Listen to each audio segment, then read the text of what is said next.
pessoal, dando continuidade aí, o aparelho parou de gravar aqui como se ele tivesse vida própria, se ele estivesse regulado por um sistema autônomo, e eu não percebi e continuei desenhando. Mas enfim, nós tínhamos ele é interrompido no momento que eu estou falando das fibras elásticas. Então, nas artérias musculares, nós conseguimos observar de forma clara ou nítida as fibras elásticas, ok? A capa limitante interna da íntima, ok? No caso das artérias musculares, nós vamos ter as fibras musculares, ou seja, de músculo liso, grossa ainda, a capa média, né, constituindo a capa média. Elas vão ser, vai ser uma capa grossa, porém não será tão grossa quanto a artéria elástica, ok? E por baixo da capa muscular, nós vamos encontrar a limitante externa, ou seja, fibras elásticas também que estarão limitando essa capa média. Então, a limitante interna, representada por fibras elásticas de elastina, ela limita a capa íntima da capa média. A limitante externa, também representada por fibras elásticas, limita a capa média da capa adventícia. Características dessa artéria. Nós dissemos que a artéria elástica ela é condutora. A principal função dela é condução, ok? A artéria muscular, a principal função dela é reguladora de fluxo. O que significa isso? Significa que em momentos dados do nosso dia, algum momento que a gente precisa, depois de uma comida, por exemplo, que o sangue do nosso corpo ele precisa ser redirecionado, redistribuído, sobretudo para o sistema digestivo, essas artérias musculares, elas alteram os seus calibres para poder diminuir o fluxo sanguíneo em uma determinada região e aumentar em outra região, certo? Então elas são reguladoras de fluxo. Ou seja, elas também não realizam intercâmbios, ok? Aqui nós temos, então, vamos remarcar a capa íntima. Visivelmente, nós podemos identificar a limitante interna. Aqui nós não podemos. Então, nós temos a capa íntima,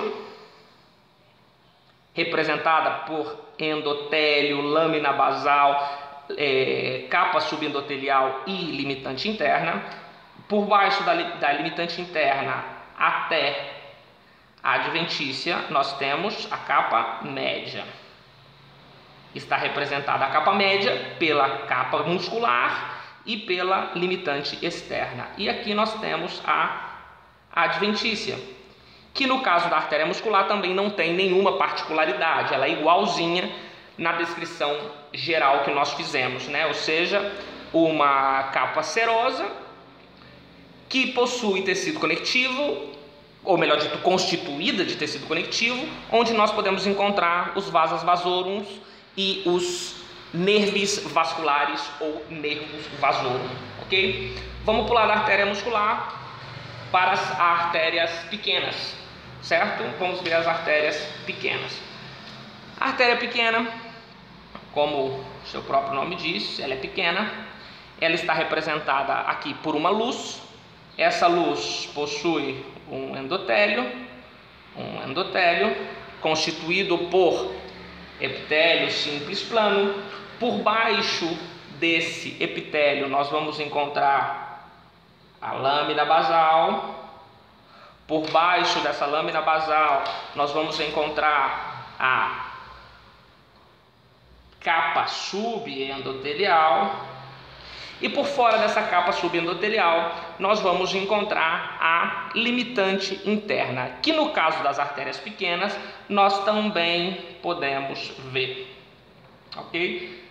Se dá para ver nessa aqui e na muscular, como diferenciar essa de uma muscular? Bom, o diâmetro, o calibre, ok? A quantidade de capa que possui na média, certo? Aqui nós vamos ver que a capa média da artéria pequena, deixa eu escrever o nome dela aqui em cima, artérias pequenas, ok? Na capa média das artérias pequenas, nós vamos ver que ela possui entre 8 e 10 capas de fibras musculares. ou seja, ela é menor, bem menor do que as musculares e do que as elásticas. Outro detalhe que eu falei enquanto o vídeo já não estava gravando mais são a respeito dos diâmetros, certo? Os diâmetros eles variam muito de autor para autor. Em medicina, números nunca são exatos, nunca vão bater os números de referência, porque varia de autor para autor, ok? No caso, a nossa instituição faz uso do Roche. Eu já tinha um estudo prévio e eu usava o Gênesis, e entre um autor e outro os números já não batem muito. Antes de preparar esse vídeo, eu estava lendo o Di Fiore, e o Di Fiore tem outro número, certo? Eu me apeguei ao meio termo, ok? Mas alguns livros, como na artéria elástica está superior a 1 centímetro, alguns livros dizem que ele tem mais de 10 milímetros, ok? Só que 1 centímetro é mais que 10 milímetros, então ficaria no mesmo. A muscular tem uma medida que varia de 2 a 10 milímetros, ou seja, o valor mínimo de uma artéria elástica será 10 milímetros. Por baixo de 10 milímetros será uma artéria muscular, certo? E no caso da artéria pequena, eu já vou falar para vocês a medida dela assim que nós terminarmos aqui o desenho. Então, bem, aqui nós teríamos a nossa capa muscular, representada por de 8 a 10 estratos de células musculares lisas, ok? Por baixo dessa capa muscular, nós vamos conseguir ver a nossa limitante externa, representada por fibras elásticas, ok? E por baixo dessa fibra elástica nós encontraremos a nossa adventícia, que não possui nenhuma particularidade de diferente das outras. Ela é a mesma coisa, certo? O que encontramos na adventícia? Vasa vasorum e nervis vasculares, ou nervum vasorum, ok? Isso é o que nós encontramos na nossa adventícia. Pois bem, então vamos lá. As artérias pequenas, elas também são artérias reguladoras de fluxo, iguais que as artérias musculares. Elas não possuem nenhuma particularidade na sua capa íntima, em comparação com a muscular. A sua capa média, se tem a particularidade de possuir entre 8 a 10 capas de músculo liso, só isso e nada mais. E a adventícia também não possui nenhuma particularidade. Adventícia, ok? O calibre desse vaso varia de 0,1 milímetro a 2 milímetros, ok? Lembramos que aqui vai de 2 a 10, então se está por baixo de 2 milímetros é uma artéria pequena, que chega como máximo 2 milímetros, ok? Pois bem, da artéria pequena nós passamos à arteriola. Observe que esse é o trajeto do sangue. Artéria elástica, da artéria elástica vem do ventrículo esquerdo, artéria elástica, da artéria elástica, artéria muscular, da artéria muscular para artérias pequenas, das artérias pequenas para a arteriola e da arteriola para os capilares, ok? A arteriola, ela tem a característica de ser ainda menor, certo? Ela tem entre 10 a 100 micras, é muito pequeno, 1 milímetro mais ou menos seria 100 micras, e nós teríamos nela então aí o nosso endotélio de células planas, certo? Por baixo desse endotélio nós vamos encontrar a mesma coisa, ou seja, uma lâmina basal. Por baixo da lâmina basal nós vamos encontrar uma capa subendotelial de tecido conectivo, e nesse caso nós não vamos encontrar a capa elástica, ok? Não existe limitante interna na arteriola. A única particularidade que nós vamos encontrar vai ser na capa média, onde as fibras de músculo liso vão representar. Aí, o meu músculo liso é ridículo, mas todo mundo sabe que o músculo liso tem forma de urso, ou de fuso, ou ainda fusiforme ou ausada, ok? A quantidade de capa de músculo liso aqui nas arteriolas é de 1 a 2 capas, apenas entre 1 e 2 capas de músculo liso, ok? E por baixo do músculo liso nós vamos encontrar a nossa adventícia. Eu vou riscar aqui por cima dessa, porque eu fiz 3 capas. Vamos fazer aqui a adventícia. Okay, aqui nós teríamos a nossa adventícia com as mesmas características das anteriores, ok? As arteriolas, assim, aqui na adventícia, nesse caso, como é uma arteriola, é uma vaina muito fina, ela é muito delgada e de tecido conjuntivo, obviamente, e ela é muito mal definida, quase não se dá para definir ela a nível de microscópio, ok? Como já é uma estrutura pequena, essa estrutura pode se nutrir por difusão, direto dos vasos sanguíneos, direto as células sanguíneas que estão passando pelo vaso, podem difundir e nutrir essas estruturas, porque já é uma estrutura menor, ou seja, já não é dependente dos vasos vasorum e dos nervos vasculares, ok? Mas ainda assim existe, só que não é muito definido, não é muito visível. Pois bem, a arteriola, a sua principal função é reguladora da pressão arterial. Quando nós temos um desequilíbrio de pressão arterial, a arteriola ela se contrai e, como ela é muito pequenininha, a contração dela gera um aumento da resistência periférica, e isso faz com que a pressão arterial suba, ou ela se dilata toda, e isso faz com que a pressão arterial diminua, ok? É um regulador da pressão arterial. E sim, já acontece difusão a nível de arteriola. Depois, nós vamos ter medidas, né, como tamanho. A arteriola varia de 10 a 100 micras, ok? De 10 a 100 micras. A capa íntima dela, íntima, não possui limitante interna. A capa média só vai possuir de deixa eu escrever aqui, média, 1 a 2 capas de células musculares, músculo liso, e não possui limitante externa. E a adventícia tem a característica de ser pouco clara, ou seja, ela não é bem definida, ela é mal definida, ok? Por fim, vamos ver aqui o capilar, ok?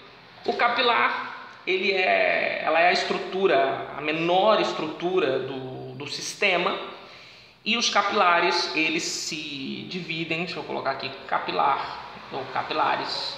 Os capilares é a menor estrutura, acho que é o contrário, né? Menor é assim. Bom, enfim, menor estrutura do sistema,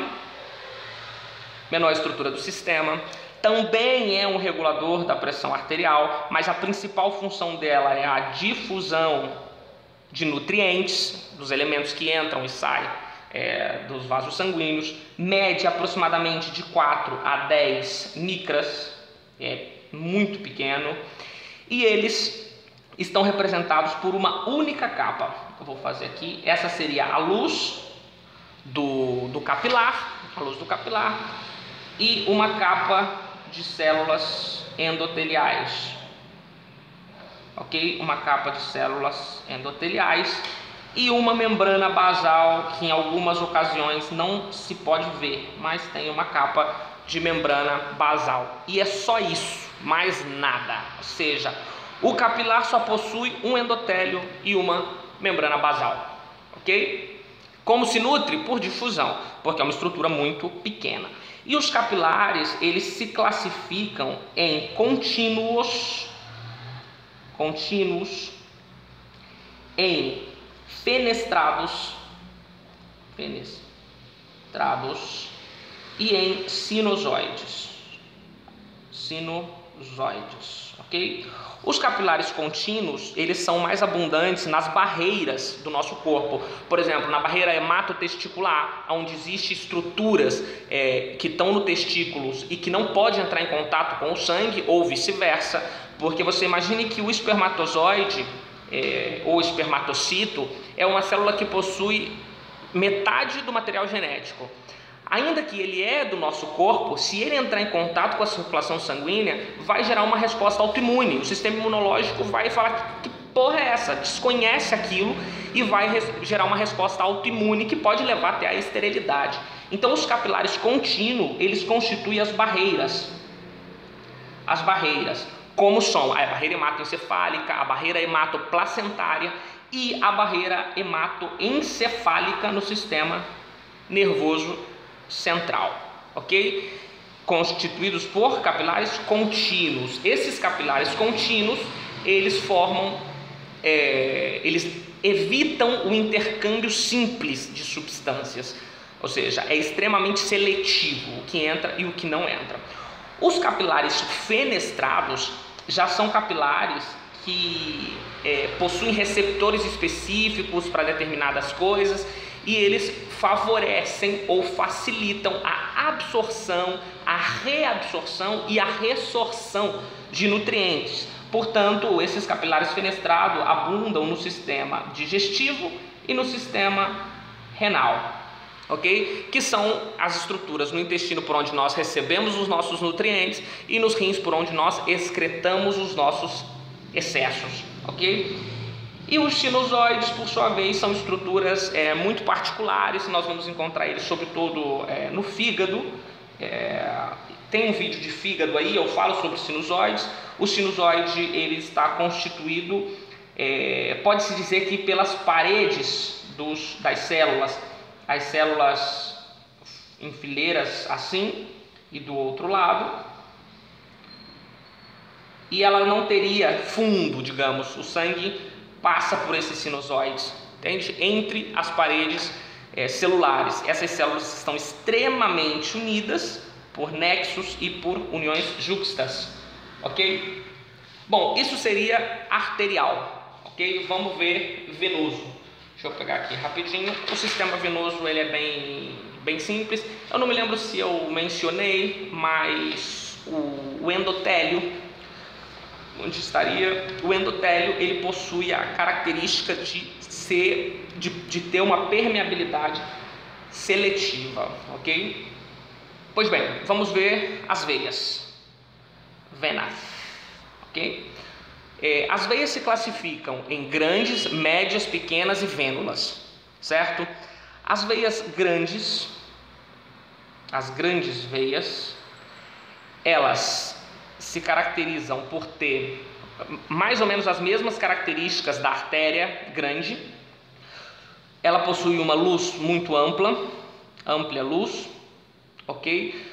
Apresenta as mesmas capas íntima, média e adventícia, com a característica, deixa eu colocar média aqui logo, artérias, veias médias, veias pequenas, vênulas, ok? Todas essas que eu citei aqui, tirando as vênulas, todas essas três, elas são iguais às artérias grandes, as artérias elásticas, seria representando a artéria elástica, artéria muscular e arteriolas, com um único detalhe de diferença: as veias possuem uma pequena, vou escrever aqui, ó, pequena capa média. A estrutura das capas muscular, vamos fazer de conta que seja uma veia, deixa eu tentar desenhar aqui. A veia, ela vai estar mais ou menos assim. Aí falar, por que ela tem essa estrutura assim, tipo, e não redondinha, circularzinha, né, bonitinha, igual as artérias?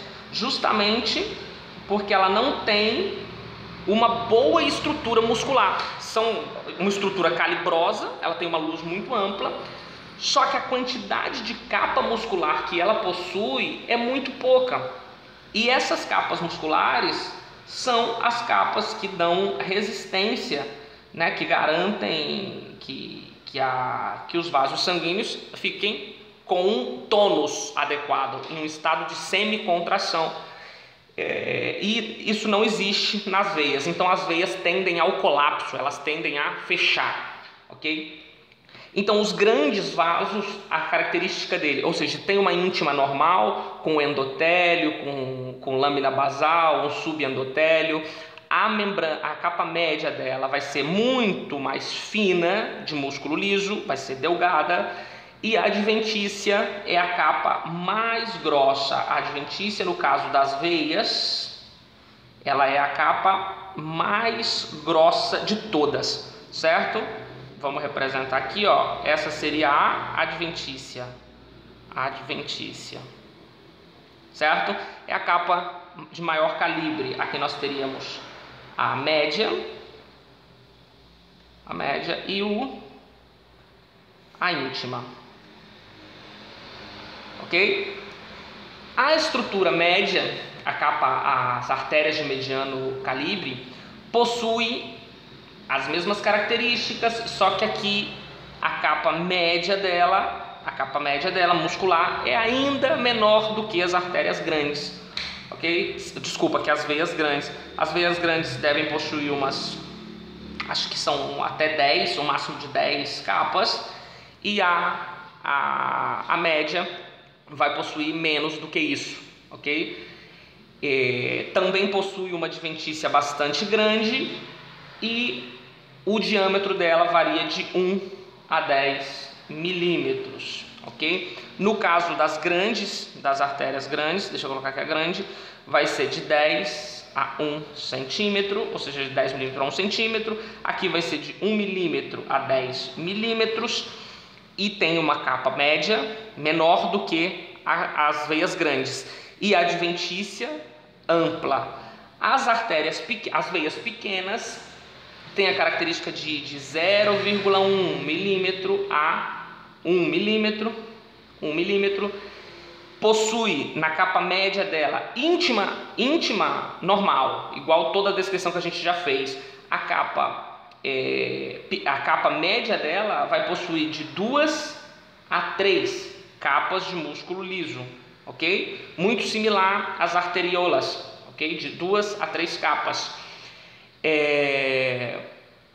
A íntima dessa artéria pequena, ela termina se confundindo com a capa média, porque na íntima dela existem fibras musculares lisas, ok? Então termina parecendo que ser só uma coisa, mas existe íntima, média e adventícia. A adventícia também é a estrutura de maior tamanho dentro desse vaso sanguíneo pequeno.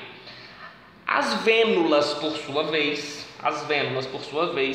eu vou fazer o esquema inverso. Nós temos as vênulas, ok? As vênulas. Das vênulas, o sangue se dirige para as venas pós-capilares. Estas venas pós-capilares têm de 10 a 50 micras e a única coisa que ela possui é endotélio. É como se fosse o capilar, não tem nada, só endotélio e uma membrana basal. Das veias pós-capilares, esse sangue vai drenar nas veias musculares. As veias musculares têm de 50 a 100 micras e possui uma ou duas capas de célula muscular a nível de capa média, ok? Cabe destacar aqui, depois dessa pós-capilares, elas vêm para as veias pequenas e volta, né, o trajeto. Vamos destacar aqui que existem um grupo de células chamadas pericitos, ou também chamados células de Roget, e essas células representam um pool de reserva do endotélio, ou seja, são células endoteliais imaduras que estão no processo de proliferação. Quando uma célula endotelial fica velha e morre, um pericito se transforma em célula endotelial nova, ok? As veias, deixa eu virar isso aqui. As veias são estrutura, como nós vimos aqui, que possui pouca ou nada de capa muscular, certo? E nós sabemos que a artéria leva o sangue do coração para o resto do corpo. O sangue que sai do coração só precisa vencer a gravidade do nível do coração para cima, ou seja, só o sangue que vai para a região do pescoço e do cérebro precisa vencer a gravidade, os demais descem por inércia. Quando o sangue retorna para o coração, tem que vencer a gravidade, e para vencer essa gravidade fica muito difícil, porque os vasos sanguíneos, né, das veias não são pulsátil. Então, nas paredes de algumas veias, sobretudo de veias musculares, ok? Das veias musculares, nós vamos encontrar as denominadas válvulas venosas, ok? Para que serve essa válvula? O sangue atravessa a válvula e, quando ele atravessa essa válvula, vamos fazer outra aqui. Quando ele atravessa essa válvula, fechou? O sangue não tem força para vencer a gravidade, então ele volta. Quando ele volta, ele fecha a válvula e o sangue então fica preso em um compartimento.